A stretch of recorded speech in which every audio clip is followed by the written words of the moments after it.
Oke, bismillahirrahmanirrahim. Assalamualaikum warahmatullahi wabarakatuh. Ketemu lagi dengan saya ya. Tadi di pertemuan sebelumnya saya tidak mengenalkan diri ya teman-teman ya. Mohon maaf. Eh, jadi saya namanya Wina Safutri ya. Kita jumpanya via dunia maya ya. Jadi saya akan mengajar terkait konsep dasar imunologi ya. Di sini saya akan memberikan video pembelajaran terkait konsep dasar imunologi. Jadi mohon maaf, kita tidak bisa melaksanakan yang namanya Zoom meeting ya. Semoga dengan materi ini tetap bisa tersampaikan materi-materi yang akan saya berikan ya. Nah, definisi dari imunologi ya kalau dari katanya di sini bisa dilihat ya teman-teman, asal katanya dari bahasa Latin. Ya, dari kata imunis artinya kebal dan dari kata logos artinya ilmu. Jadi imunologi ini adalah cabang ilmu, ya, ilmu biomedis tentunya, yang mencakup kajian mengenai semua aspek dari sistem imun atau kekebalan, ya, pada semua organisme. Nah, kita fokusnya nanti pada manusia ya. Kemudian kalau kata imunitas, sistem imun dan respon imun, pasti teman-teman udah sering dengar ya istilah-istilah tersebut. Nah, bedanya apa sih dari kata tersebut ya? Kalau imunitas itu resistensi atau ketahanan terhadap penyakit ya, terutama di sini penyakit-penyakit infeksi ya yang bisa disebabkan oleh apa? Virus, bakteri, jamur ya dan lain sebagainya. Pokoknya penyakit-penyakit infeksi. Ya, jadi ketahanan terhadap penyakit infeksi. Sedangkan sistem imun atau sistem imun adalah gabungan sel, molekul, jaringan yang mempunyai peran dalam resistensi atau ketahanan terhadap infeksi. Ya. Sedangkan respon imun itu adalah reaksinya, reaksi yang dikoordinasi sel-sel, molekul, dan lain sebagainya terhadap mikroba dan bahan lainnya yang bersifat antigenik atau asing eh, atau patogen. Ya. Kemudian ketahanan imun ya itu ada dua, ada yang alamiah atau non spesifik atau innate immunity ya. Ada yang didapat atau spesifik atau adaptif ya itu nama lainnya semua. Nah, kedua hal tersebut dia saling bekerja sama erat dan tidak dipisahkan ya. Nah, ini pembagiannya dari sistem imun baik non spesifik dan juga yang spesifik tadi. Kalau non spesifik ini biasanya pertahanan pertama kita ya, apalagi yang fisik dari kulit, selaput lendir, silia, batuk, bersin dan lain sebagainya. Lalu ada larut, ada seluler, kemudian ada humoral ya. Nah, ini adalah sistem-sistem imun yang berperan terhadap eh, antigen asing ya atau patogen asing. Kemudian yang spesifik itu meliputi humoral dan seluler. Ada sel B untuk humoral, baik itu imunoglobulin G, A, M, E, D, ya. Kemudian ada sitokin juga yang berperan. Kemudian kalau seluler itu melibatkan sel T, ya baik T helper 1, T helper 2, sel T regulator, sitotoksik, ya, NKT, T helper 17, dan lain sebagainya. Nah, perbedaan utama dari imunitas non-spesifik dan spesifik itu apa? Ya, kalau dari gambar ini teman-teman bisa lihat ya. Jadi kalau imunitas non-spesifik itu responnya selalu siap ya dan cepat. Kemudian tidak perlu ada pajanan atau terkena sebelumnya ya. Sedangkan kalau yang spesifik positifnya, responsnya itu sangat intens ya. Kemudian perlindungannya lebih baik pada pajanan berikutnya karena dia ada respon memori ya. Jadi dia udah ada memori sebelumnya, jadi dia responnya lebih intens.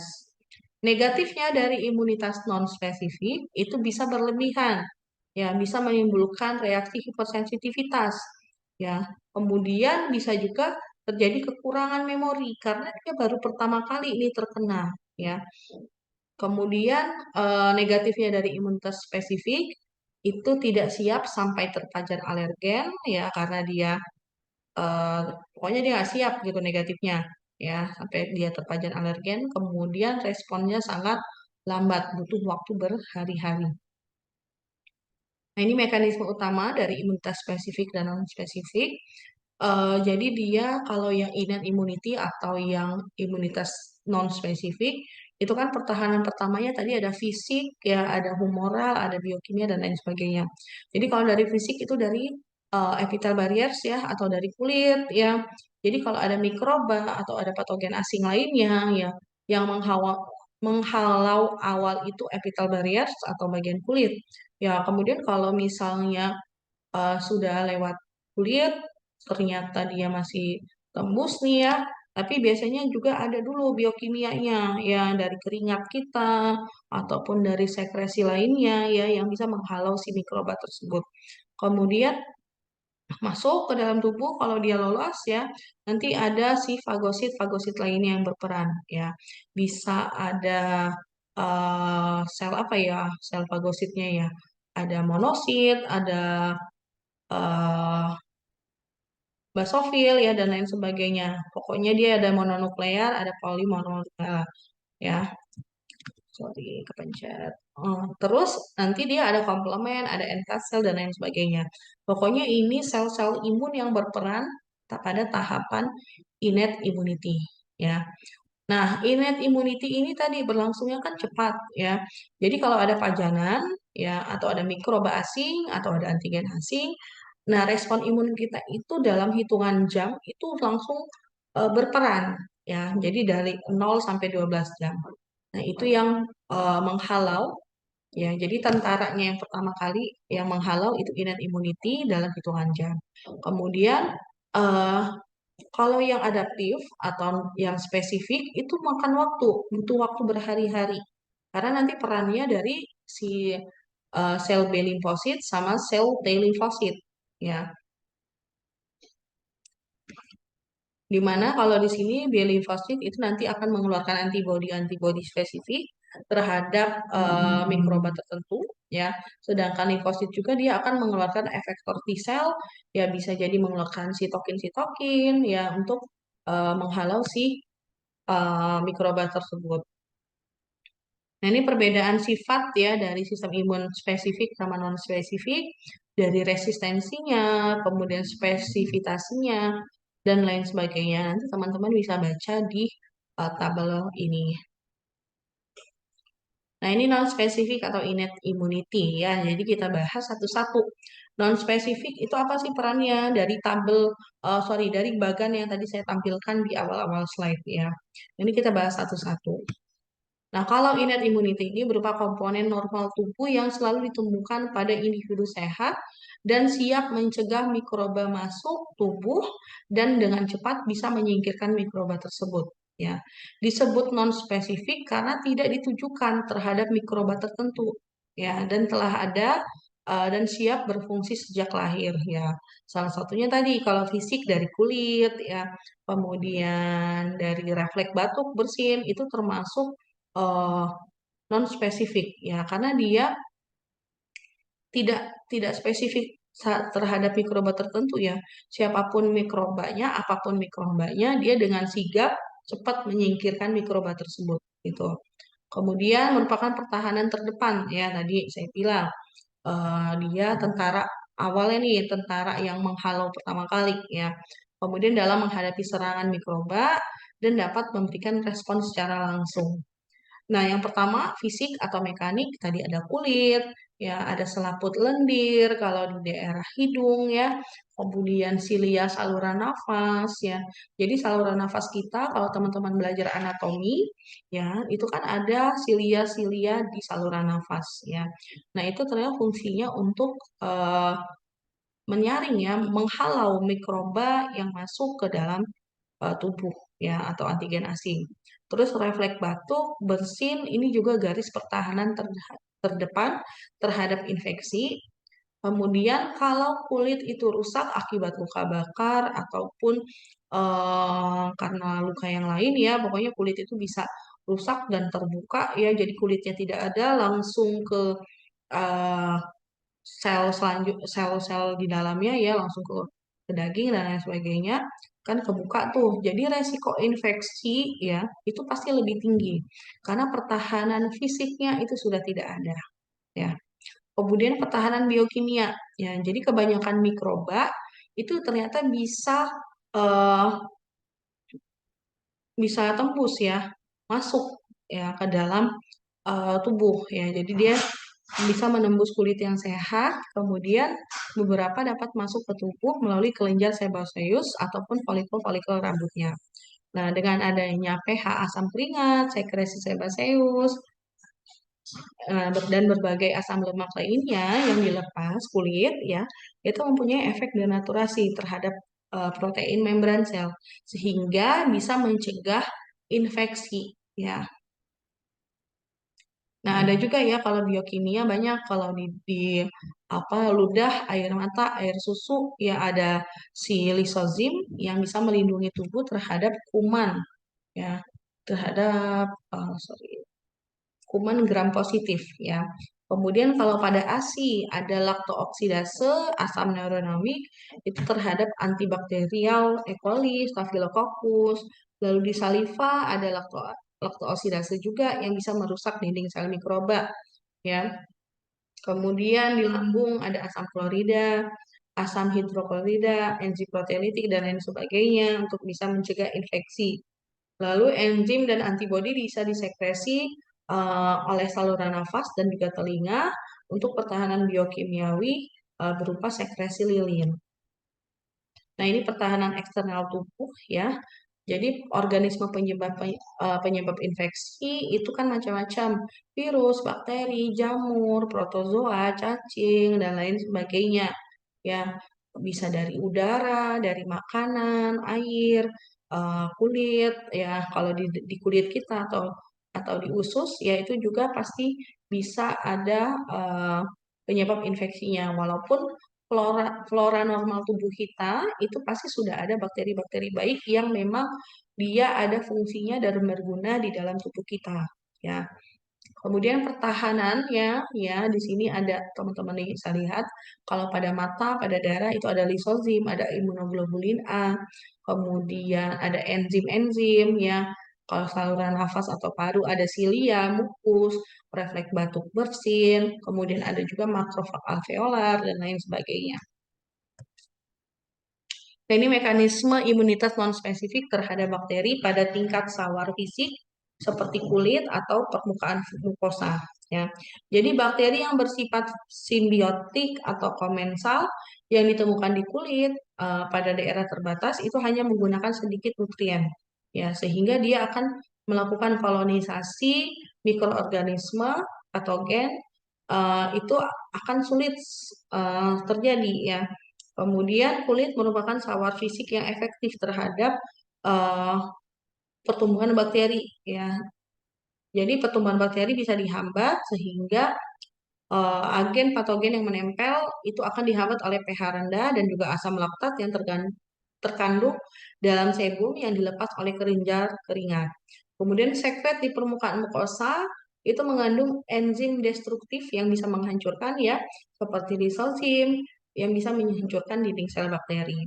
Lalu di saluran nafas ya oleh gerakan mukosa siliar sehingga lapisan mukosa secara terus-menerus itu akan digerakkan menuju arah nasofaringnya. Jadi dia akan mengeluarkan si mikroba ya mikroba atau patogen-patogen tadi ya. Kemudian bakteri nanti bisa ditangkap juga oleh mukus sehingga dapat disingkirkan dari saluran nafas. Lalu sekresi mukosa, saluran nafas dan saluran cerna itu mengandung yang namanya peptida antimikrobial yang dapat memusnahkan mikroba patogen. Kemudian mikroba patogen berhasil menembus sawar fisik dan bisa masuk ke jaringan di bawahnya, nanti bisa dimusnahkan dengan bantuan komplement dan nanti bisa dicerna oleh fagosit ya. Nah itu kalau dia tembus sampai dalam ya, kalau nggak tembus dia akan dikeluarkan di sini ya dari tingkat mukosa siliar nanti akan ngeluarin. Kalau di sini ada enzim-enzim lainnya yang bisa menghancurkan dan lain sebagainya. Lalu pertahanan humoral ya. Kalau humoral ini molekul larut, itu antara lain ada peptida antibakteri, kemudian molekul larut ini diproduksi di tempat infeksi atau tempat cederanya, dan dia bersifat lokal, ya. Kemudian molekul tersebut ada defensin, ada katelisidin, interferon. Ya, kalau interferon ini biasanya untuk antiviral, ya, antivirus. Kemudian molekul yang diproduksi di tempat yang lebih jauh, itu ada komplement dan juga protein fase akut. Nah, ini penjelasannya terkait komplement. Ya, kalau komplement itu diproduksi di hati, ya hepatosit dan monosit. Kemudian komplement ini dia perannya untuk opsonisasi, ya.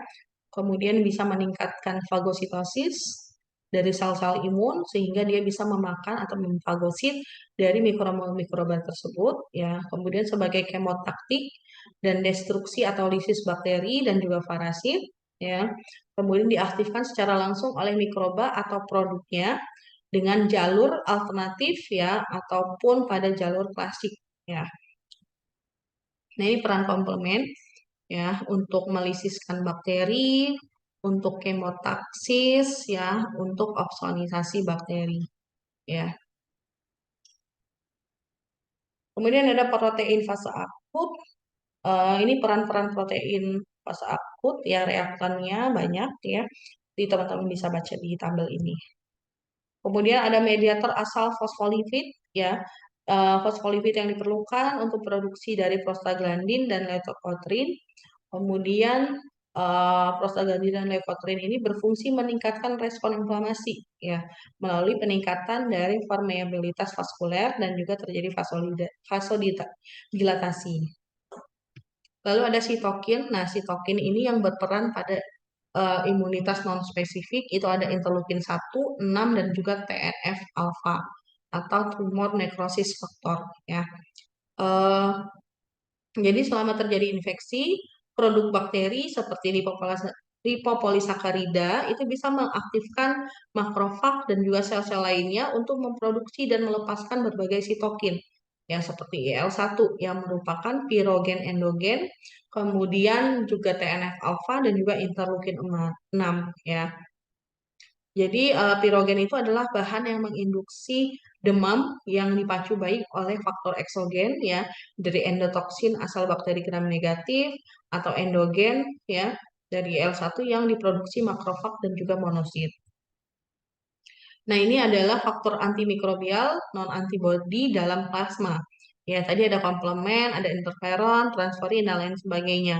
Aktivitas biologiknya ada di sebelahnya, ya. Lalu kalau pertahanan seluler, ya ini masih bahas terkait non-spesifik, ya. Dapat ditemukan dalam sirkulasi ataupun dalam jaringan. Ya, kalau di sirkulasi itu ada perannya dari neutrofil, eosinofil, basofil, monosit, sel T, sel B, sel LMK, sel darah merah, dan trombosit. Ya, dan dapat mengenal produk mikroba esensial yang diperlukan untuk hidupnya. Kalau di jaringan itu ada eosinofil, sel mast, dan juga makrofag.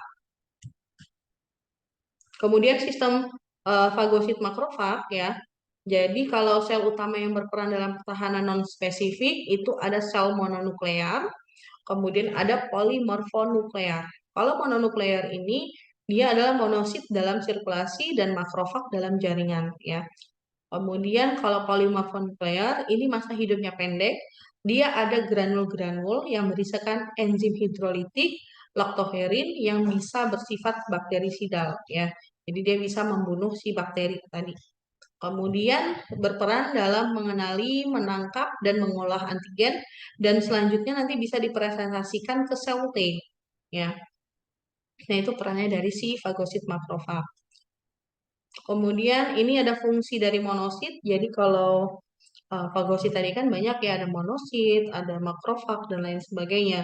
Kalau monosit ini dia fungsinya untuk antitumor, antiviral, untuk mempresentasikan limfosit dan untuk aktivasi limfosit, untuk produksi komponen komplement, ya, dan lain sebagainya.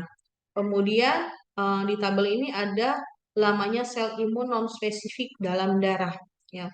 Jadi kalau perannya neutrofil, eosinofil, dan monosit atau makrofag, kalau di dalam darah itu hanya 10 jam neutrofil, 2 hari eosinofil, makrofag hanya 1 hari. Dan di jaringan pun beda-beda ya. Nah, fagosit mononuklear atau salah satunya makrofag ya. Nah, makrofag ini dia bisa namanya beda-beda tergantung dari alat atau jaringan yang ditempatinya. Kalau di usus itu ada yang disebut makrofag intestinal. Di kulit ada sel dendritik, ada sel Langerhans. Kalau di paru ada makrofag alveolar, ada sel Langerhans juga. Kalau di jaringan ikat ada histiosit, di hati ada sel Kaper, ya. Di ginjal ada sel mesangial, di otak ada sel mikroglia, di tulang ada osteoklas, ya.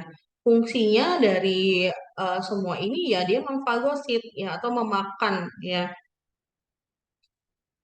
Nah, ini pengerahan makrofag dan bahan antimikrobial dari sirkulasi darah ya. Jadi misalnya terjadi kerusakan jaringan disebabkan oleh apa? Ya, misal ketusuk paku ataupun pokoknya kulit kita itu luka lah intinya ya. Jadi kan terjadi kerusakan jaringan tuh di sini. Dimana kalau misalnya di sini ketusuk paku atau beling, pastinya kan tidak steril ya. Ada bakteri, ada mikroba dan lain sebagainya. Nah, nanti dia bisa menyebabkan kerusakan jaringan ini menyebabkan pelepasan faktor vasoaktif dan juga kemotaktik yang bisa mencetuskan peningkatan aliran darah dan juga permeabilitas kapiler setempat ya. Jadi kita bisa berdarah, kemudian terjadi apa namanya pengeluaran apa sih faktor-faktor vasoaktif di mana sistem tubuh kita itu mengenali nih, oh ternyata ada yang salah nih, ya ada luka nih, jadi dia akan mengerahkan si neutrofil fagosit lainnya itu ke arah tempat terjadinya luka, ya. Nah, di sini terjadi fagosit dan eksudat antibakteri, ya dia memusnahkan bakteri ya karena dia luka terus kayak ada bakteri di mana bakteri ini bisa mengeluarkan atau mencetuskan faktor-faktor vasoaktif ya. Kemudian nanti akan dikerahkan sistem-sistem imun kita menuju tempat terjadinya luka tersebut ya. Jadi fagositnya bisa bermigrasi ke daerah inflamasi ya dengan adanya si apa kemotoksis tadi, kemudian neutrofil dan fagosit lainnya juga bisa ke arah sana ya. Kemudian nanti akan memfagosit memakan bakteri-bakteri akibat terjadinya kerusakan jaringan. Ini proses fagositosis dalam berbagai tahap. Jadi bisa di sini penarikan bakteri ya. Jadi kalau ada bakteri bisa dikenali oleh si fagosit ya. Kemudian nanti pengenalan dan pengikatan ya bisa pengenalannya non spesifik. Oh ini bakteri kayaknya beda nih. Ya langsung dikenal sama dia. Bisa jadi karena adanya komplement ya. Kemudian bisa jadi karena interaksi antigen antibodi ya. Kemudian terjadi endositosis ya, masuk tuh bakteri ke dalam si apa ke dalam makrofag misalnya ya, masuk kemudian terjadi fagolisosom ya, terjadi fusi fagolisosom di mana nanti dia akan memusnahkan bakteri tadi di dalam eh, apa namanya makrofag tersebut ya atau fagosit tersebut dimusnahkan, dihancurkan, lalu nanti hasil pemusnahannya akan dikeluarkan dari si fagosit ini dicerna ya. Nah, ini fagosit polimorfonuklear ya. Dibentuknya dalam sumsum tulang dengan kecepatan 8 juta per menit dan hidup selama 2 sampai 3 hari. Kemudian ada neutrofil, eosinofil dan basofil ya. Nah, ini gambarannya neutrofil, eosinofil dan basofil. Kemudian ini basofil dan selmas ya. Basofil dan selmas itu dia memiliki granul di dalamnya dan berisi histamin, heparin, leukotrien dan juga SCF ya. Nah, bahan-bahan yang dilepaskan oleh basofil dan selmas ini bisa meningkatkan permeabilitas vaskuler, respon inflamasi dan bisa mengerutkan otot polos dari bronkus ya. Nah, fungsinya untuk degranulasi dipacu oleh ikatan antara antigen dan juga imunoglobulin E-nya. Ya, bisa terjadi reaksi dan juga penyakit alergi. Kemudian fungsi lainnya dia berperan dalam pertahanan pejamu ya atau pertahanan dari sel tubuh kita. Kemudian imunitas terhadap parasit dalam usus dan juga untuk invasi bakteri.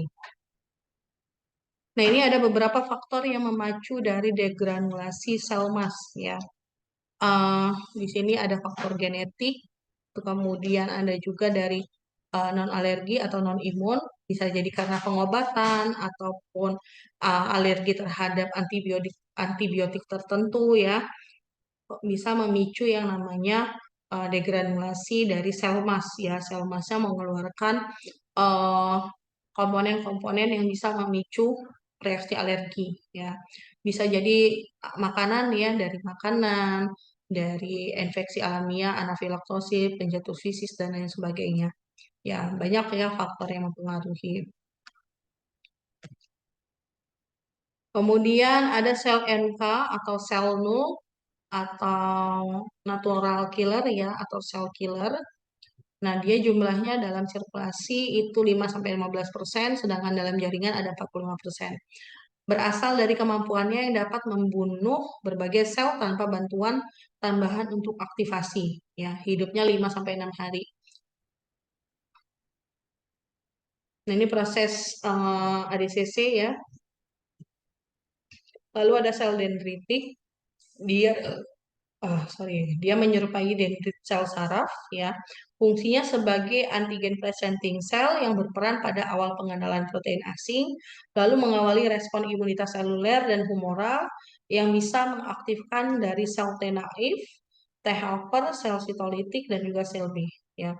Sel dendritik ini bisa ditemukan di kulit, kemudian di epitel hampir semua organ dan juga di kelenjar limfoid. Nah, ini komponen dari sistem imun non spesifik ya, baik dari lapisan epitel dan lain sebagainya, termasuk sampai sitokin-sitokinnya. Lalu fungsinya apa saja? Nah, ini sudah terangkum di tabel ini. Lalu ada sistem imun spesifik atau adaptif. Tadi kita bahas semua yang non spesifik. Nah, kalau adaptif ini kaitannya dengan sel T dan juga sel B ya. Nah, limfosit yang berperan dalam respon imun spesifik, jenis selnya tadi sel B ataupun sel T ya. Kalau sel B bisa produksi antibodi ya, kemudian produknya antibodi, fungsinya untuk menetralisasi, opsonisasi dan juga untuk melisiskan sel. T helper ya, baik T helper 2, 1, T regulator, sitotoksik dan NKT ya. Produk dan fungsinya teman-teman bisa lihat di tabel ini. Nah, kalau sistem imun spesifik ini hanya dapat menyingkirkan benda asing yang sudah terpajan sebelumnya. Jadi dia udah kena dulu sebelumnya, kemudian punya memori ya tubuh kita, baru dia bisa menyingkirkan benda asing tersebut ya. Jadi kalau pajanan pertama itu biasanya respon imunnya belum maksimal ya, baik sel B maupun sel T-nya.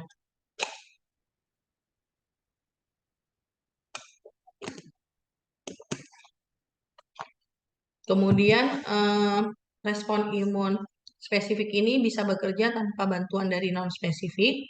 Lalu dia akan kerjasama dengan antibodi, komplement, fagosit, sel T, makrofag, ya.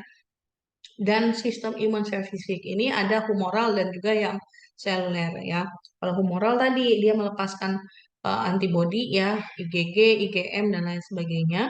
Kalau pada seluler dia akan mengaktifkan sel T mengaktifkan makrofag sebagai efektor atau mengaktifkan sel sitotoksik sebagai efektornya. Nah, ini humoral diperankan oleh limfosit B ya atau sel B, asalnya dari multipoten di sumsum tulang ya. Kemudian kalau dari katanya humor berarti cairan tubuh.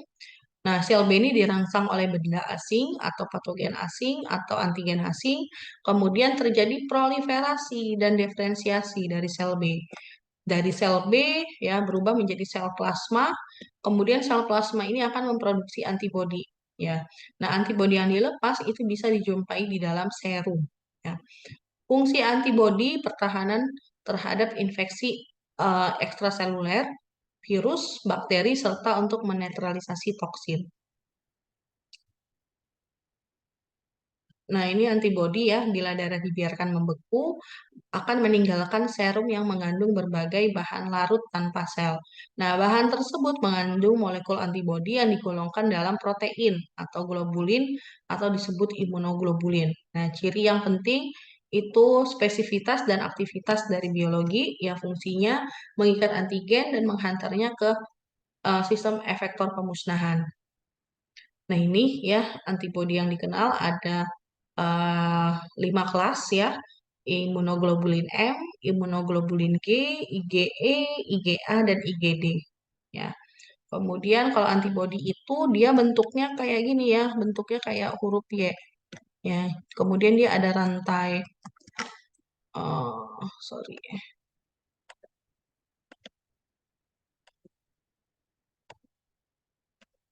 ya. Kalau antibodi itu bentuknya seperti ini, ada rantai H atau heavy ya, atau rantai berat, ada rantai like ya, rantai L.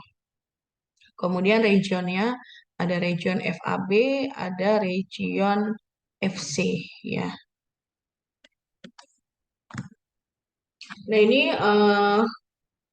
apa ya gambaran secara umum terkait masing-masing dari imunoglobulin tadi ya dari kelas-kelasnya. Kalau IgG ini dia sudah ada dari kita lahir, dari kita kecil ya, dari di janin itu sudah ada.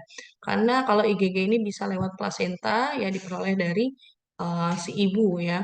Jadi paling banyak dalam cairan tubuh terutama ekstravaskuler yang bisa memerangi mikroorganismenya. Fungsinya dia langsung opsonisasi untuk ADCC, kemudian sebagai imunitas neonatal ya. Kemudian IgA itu disekresi IG imunoglobulin utama dalam sekresi seromuskosa ya untuk menjaga permukaan luar tubuh. Kemudian kalau IgM juga ini untuk aglutinator yang sangat efektif ya bisa diproduksi dini pada respon imun, pertahanan terdepan terhadap bakterimia ya. Kalau IgD umumnya ditemukan pada permukaan limfosit, sedangkan IgE ini pengerahan agen antimikrobial meningkat pada infeksi parasit, berperan pada gejala alergi atopi. Makanya kalau IgE ini perannya dengan reaksi alergi ya biasanya. Nah, ini beberapa fase respon humoral. Yang pertama terjadi fase pengenalan di mana sel B yang matang itu istirahat dalam bentuk IgM atau IgD, kemudian nanti akan mengenali mikroba tertentu ya, sel B-nya diaktifkan ya, lalu nanti akan terjadi ekspansi klon, kemudian nanti dia akan mensekresikan antibodi, kemudian untuk pengalihan isotype, pematangan afinitas dan juga sebagai memori ya.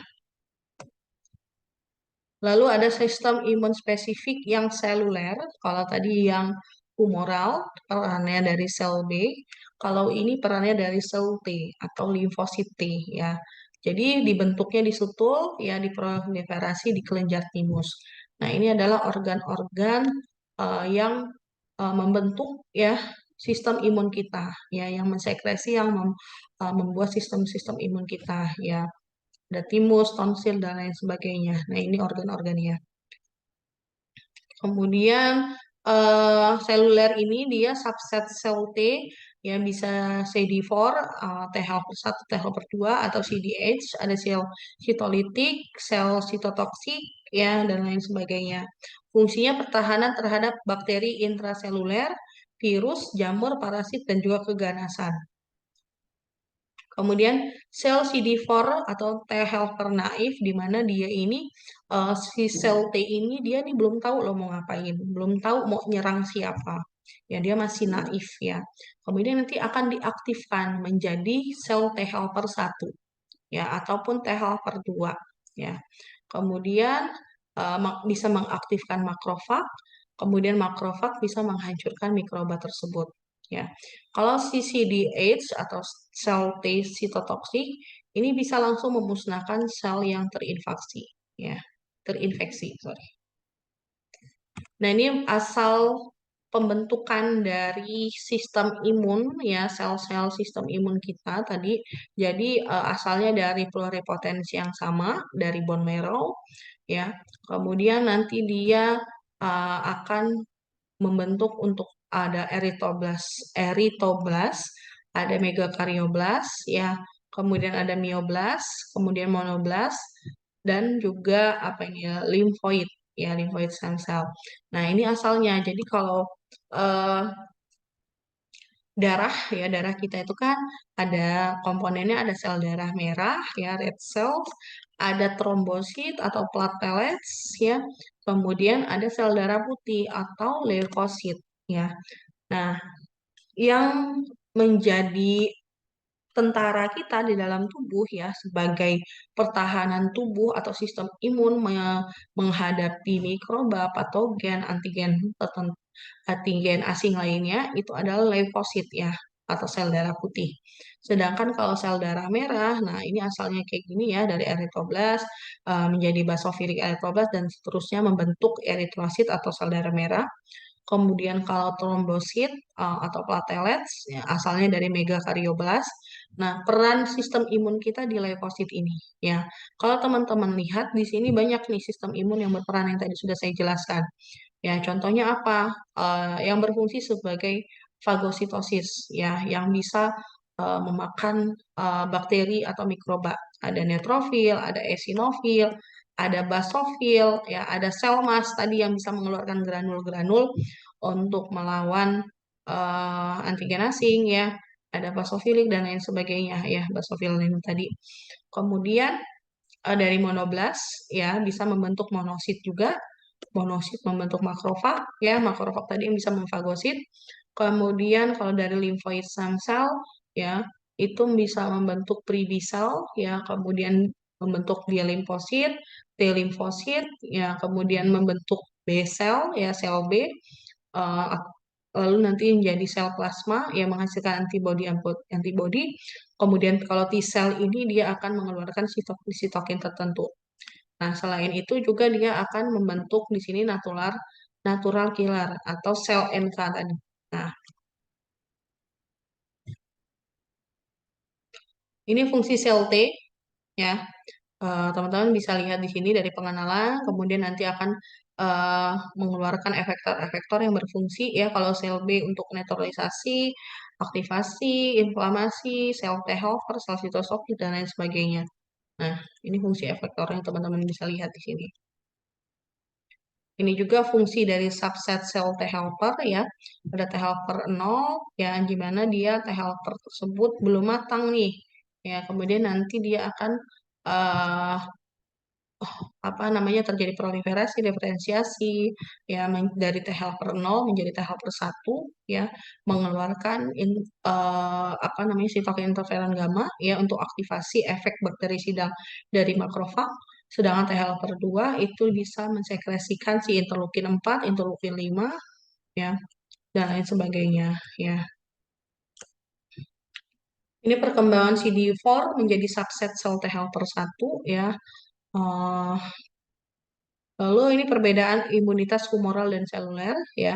Secara umum kalau humoral mikrobanya ekstraseluler ya. Kemudian kalau imunitas seluler bisa ekstra dan intraseluler ya yang perannya dari fagositosis ya.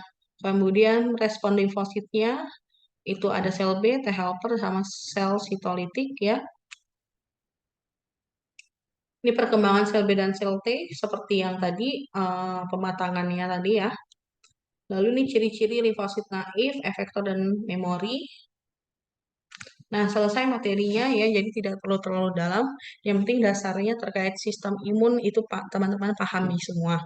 Ya, selesai materi perkuliahannya. Terima kasih atas perhatian teman-teman. Silahkan dibaca, diulas, dilihat lagi materi-materi. Silahkan juga teman-teman belajar kembali di rumah ya. Semoga ujian akhir semesternya lancar, sukses ya, dan mendapatkan hasil yang maksimal.